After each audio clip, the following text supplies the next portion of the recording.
Nothing captures the imagination quite like the rich tapestry of Norse mythology, a world where gods wield magical hammers, giants roam frozen wastelands, and an 8-legged horse carries the All-Father through 9 distinct realms.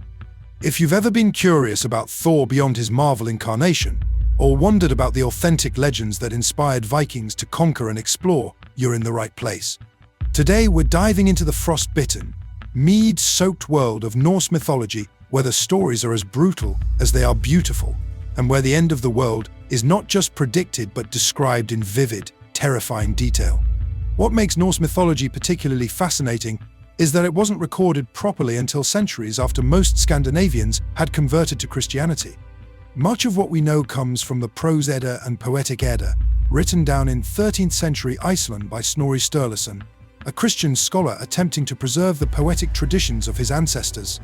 This means our understanding comes through a lens that may have already been distorted by time and changing religious beliefs. It's like playing a mythological game of telephone across the centuries.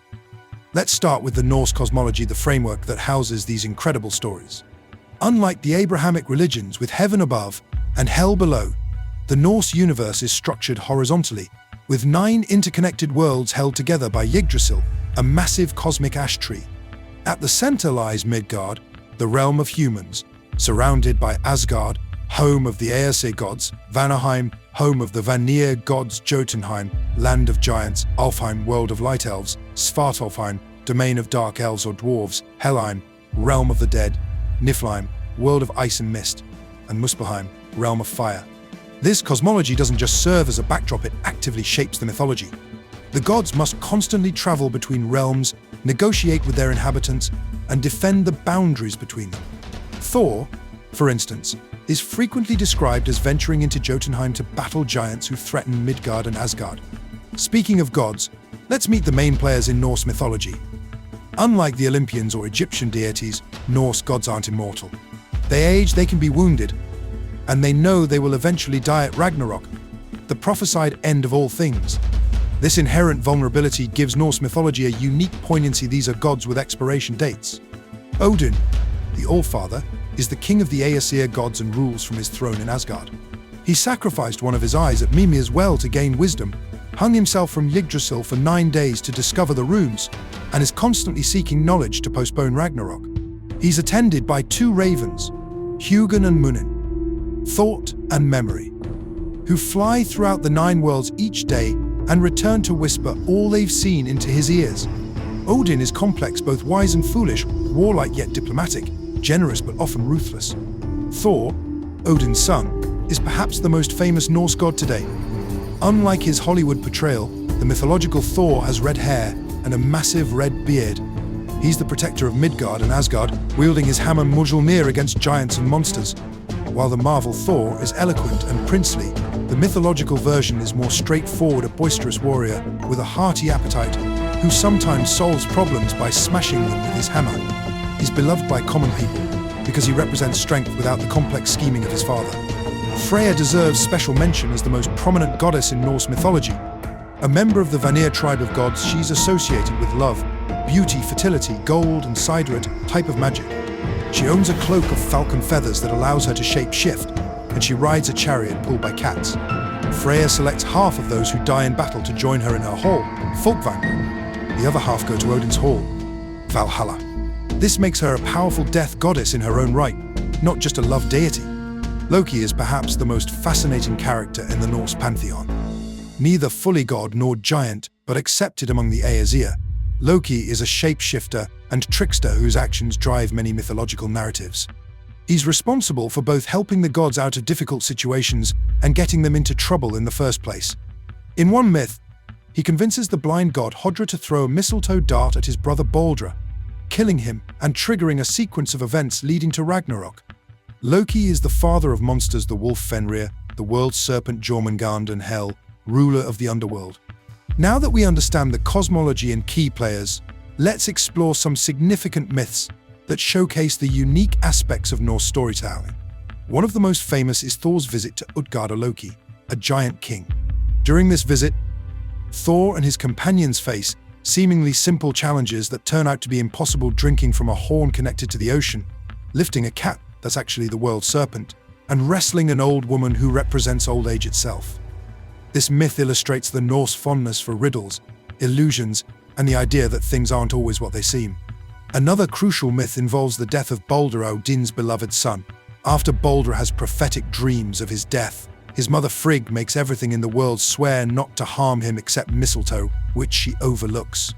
The gods make a game of throwing objects at Baldur, watching them bounce off harmlessly. Loki, discovering the mistletoe exception, guides the blind god Hodra to throw a mistletoe dart at Baldur, killing him instantly. This myth underscores several Norse themes: the inevitability of fate, the danger of hubris, and how one small oversight can have catastrophic consequences. Perhaps the most compelling aspect of Norse mythology is Ragnarok, the twilight of the gods. Unlike cyclical end-of-world myths in other cultures, Ragnarok is the definitive conclusion of the current cosmic order. It begins with a terrible winter lasting 3 years, followed by moral collapse as brother kills brother. The wolf Fenrir breaks free from his chains, Jormungandr rises from the ocean, and the fire giant Surtur sets the world ablaze with his flaming sword. Most gods meet specific. Prophesied deaths Odin is swallowed by Fenrir. Thor kills Jormungandr but dies from its venom, and Freyja falls to Surtur. What makes Ragnarok unique is that the gods know it's coming and fight anyway. They gather their warriors, sound the Jalahorn, and march out to meet their fates. There's a profound statement here about facing inevitable destruction with courage. And yet, Ragnarok isn't entirely hopeless. After the world is consumed by fire and water, a new green earth emerges. Baldur returns from the dead, and 2 human survivors, Lif and Liftrasir, Life and Leifjörna, repopulate the world. Norse mythology had a profound impact on the people who believed in it. The Vikings, those seafaring raiders and traders from Scandinavia, drew inspiration from these tales. When they sailed into the unknown, they were emulating gods like Thor, who ventured into giant territory. When they fought bravely despite wounds, they hoped for Valkyries to carry them to Valhalla. The mythology permeated their daily lives, from names to art to social structures. Today, Norse mythology continues to influence modern culture. Beyond the obvious Marvel connections, Norse elements appear in literature. Neil Gaiman's American Gods, J.R.R. Tolkien's works, video games, God of War, Assassin's Creed, Valhalla, music, particularly metal genres, and even our everyday language.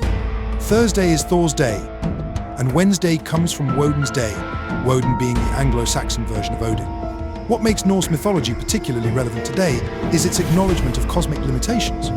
These are gods who know they will die, who make mistakes, who face consequences for their actions.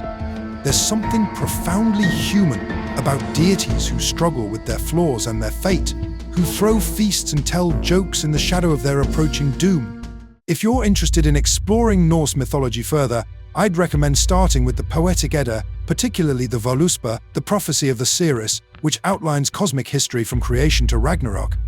Neil Gaiman's Norse mythology offers accessible retellings of major myths, while H.R. Ellis Davidson's Gods and Myths of Northern Europe provides more scholarly context.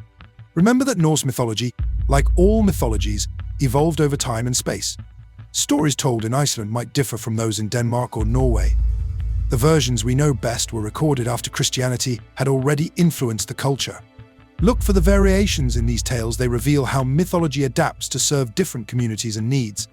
What draws so many of us to Norse mythology is its unflinching honesty about existence.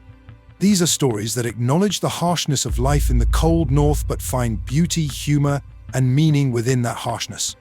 They remind us that even gods must face their limitations, that fate may be inevitable, but how we face it defines us, and that after even the most catastrophic endings, new beginnings are possible.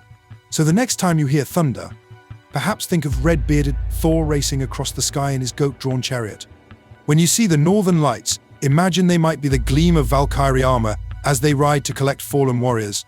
And when winter seems endless, remember that in Norse mythology, spring always returns, even after Ragnarok itself.